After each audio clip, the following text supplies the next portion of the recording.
It's funny, but when I was in America, I tried to think of all the things I'd miss about home. If I had to stay in America, would I miss the scenery I thought, with the stone walls and the lanes and the green and the sea? No, I wouldn't miss it. Would I miss the food, the peas, the praties, the peas, the praties, and the peas? No, I wouldn't. Would I miss the people? Well, I'd miss me aunties. Or a bit I'd miss me aunties. I wouldn't miss Babby Bobby with his lead stick. Or Johnny Patine with his daft news. Or all the lads who used to laugh at me at school. Or all the lasses who used to cry, even if I spoke to them. Come to think of it, there wouldn't really be anybody I'd particularly miss. Anyone. Other than you, that is, Helen. Oh, that whole cow thing was blown way out of proportion.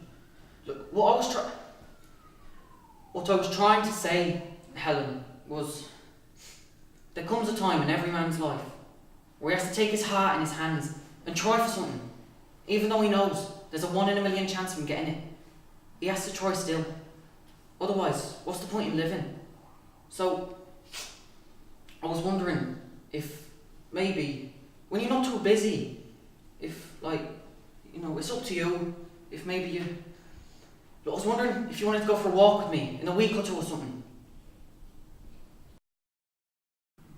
Right, first you turn the time circuits on. The first date will tell you where you're going, in the middle it shows you where you are, and in the bottom it'll show you where you were. You type in your destination through the keypad.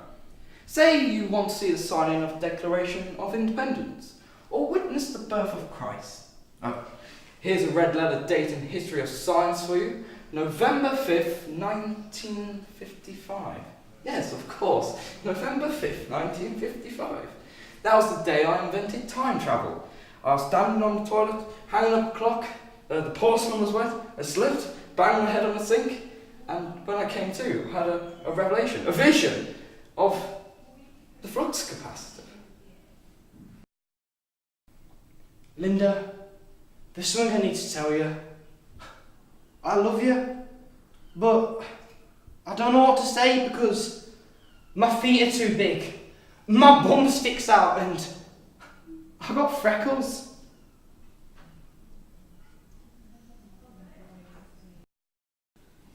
I was only 8 years old, and before I grew up and knew what it meant, I had no words for it, except that I was frightened, and that I told my mother, and my father got a pistol who would have killed Charlie, who was a big boy though, 15 years old, except for his mother.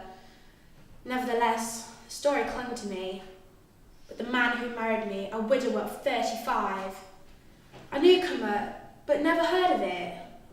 Well, until 2 years after we married, then he considered himself cheated, and the village agreed that I was not really a virgin. Well, then he deserted me, and I died the following winter.